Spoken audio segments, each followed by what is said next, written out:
দেখুন, আমরা যখন কারো কাছ থেকে দোয়া চাই যে ভাই দোয়া করবেন, বিদায় নিচ্ছি, তখন আমরা বলি ফি আমানিল্লাহ। আমরা মুখস্থ একটা দোয়া বলি ফি আমানিল্লাহ।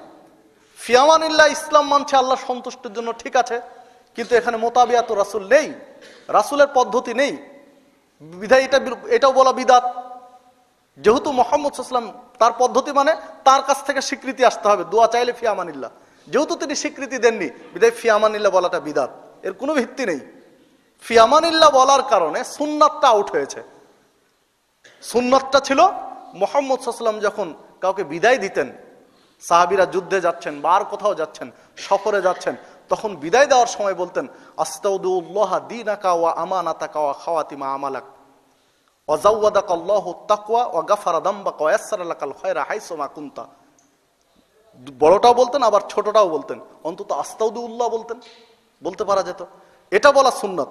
হাদিসটি তিরমিজির মধ্যে পাওয়া যাবে, তিরমিজির 2436 নম্বর হাদিস, আর বড়টা এসেছে 2437 নম্বর হাদিসে, সহিহ সানাদে প্রমাণিত। মেশকাতেও হাদিসটি পাওয়া যাবে।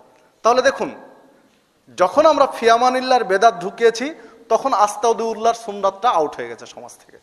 ওটা আমরা জানি না, আস্তাউদুল্লাহ বলতে হয় বিদায়ে, এটা আমাদের জানাই নেই, কারণ একটা বিদাত চালু হয়েছে, তখন সুন্নাতটা আউট হয়েছে। এই জন্য মুহাম্মদ সাল্লাল্লাহু আলাইহি ওয়াসাল্লাম বলছেন, যখন সমাজে কোনো বিদাত চালু হবে, তখন ওই পরিমাণে একটা সুন্নাত ওখান থেকে বিদায় নেবে। কতদিন বিদায় নিয়ে থাকবে? যতদিন ওই বিদাতটা আউট না হবে, ততদিন ওই সুন্নাত আর ফিরে আসবে না। দ্বিতীয় ফলাফল পেলাম বিদাতের আরেকটি ফলাফল হলো, যদি আপনার আমার আমলে কোনো বিদাত হয়ে যায়, তাহলে তওবার দরজাটা বন্ধ থাকে। তওবা যে করছি, এই তওবার দরজা বন্ধ থাকে। কতদিন? যতদিন না আমি আমার আমলটা ঠিক করেছি। মুহাম্মদ সাল্লাল্লাহু আলাইহি ওয়াসাল্লাম বলছেন, ইন্নাল্লাহা মাজাওয়া তাওবাতান আন কুল্লি সাহিবি বিদাতিন হাত্তা ইয়াদা বিদাতাহু।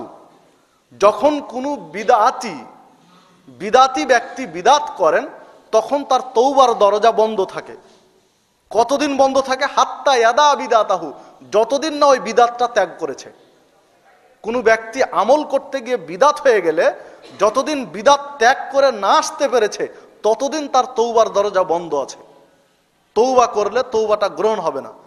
আগে বিদাতটা ছেড়ে দিতে হবে, ওটা বর্জন করতে হবে, তারপরে তওবা করলে এবার তওবাটা কবুল হবে। যে হাদিসটি তিরমিজির মধ্যে পাওয়া যাবে, যে হাদিসটি সহিহ তারগিব ওয়া তারহিবের মধ্যে পাওয়া যাবে, প্রথম খণ্ডের 12 নম্বর পৃষ্ঠায়, সহিহ তারগিব ওয়া তারহিবের মধ্যে পাওয়া যাবে 54 নম্বর হাদিস, সহিহ সানাদে প্রমাণিত।